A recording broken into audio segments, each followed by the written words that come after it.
I went to my first caucus this year, a rare Missouri Republican caucus. It was a master class on how Team Trump won the day and will win the election. Per state party rules, I was eligible to attend and vote even though I was registered as an independent. Here is how they managed a 335 to 10 vote Trump-Haley in my county, with similar lopsided results throughout the state.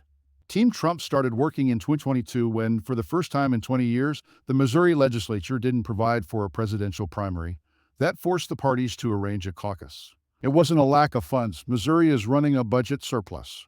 It wasn't a stalemated government. The Republican Party controls the offices of governor, secretary of state, attorney general, and both chambers of the state legislature, and has since 2017. That was genius because attending a caucus is a real commitment compared to the few minutes needed to show up and vote. By default, only the most politically active and dedicated will spend half a day at one of those. Trump supporters are all that. The 345 or so that showed up is a fraction of a percent of the residents in my rural county. Nothing was left to chance. Long before the caucus, the GOP website banner included "Make Missouri Great Again," just in case you wondered how they feel. The caucus was never listed in the coming events calendar on the state website. Even the morning of the caucus, I had a terrible time finding where it was being held.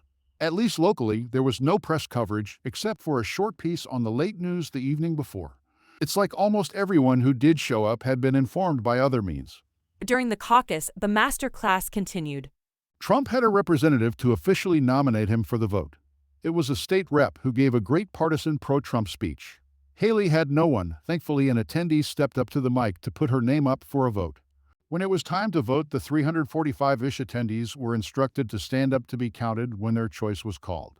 Trump was called first, and yes, almost the entire room stood up. I have to say it was hard to sit there surrounded by people standing up who were looking around at those that were not. Eventually, they finished counting his candidates and they called Haley's name. 10 of us stood up to a lot of hostile stares, but no verbal comments. Team Trump was prepared for the result as well. Trump's rep immediately presented a full slate of electors to represent the county at the state level. A lot of people were surprised to learn that current party rules required a full slate to be presented. Individual electors could not be considered. That took a while to work out, but a loyal Trump slate was nominated and approved. While Trump makes a spectacle of himself, keeping eyes on him, his team is smarter, better prepared, and is quietly and methodically pulling every lever they can find. The secret sauce is that Trump's persona is a feature, not a bug. They are playing master-level chess.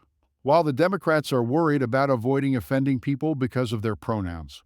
To be fair, I was not accosted or mistreated. The gentleman seated next to me asked if I was a never-Trumper. I said no, Nikki Haley was my preference. After the vote, no one was interested in chatting with me. As far as I can tell, Nikki didn't even try in Missouri. Maybe she knew the outcome was already decided.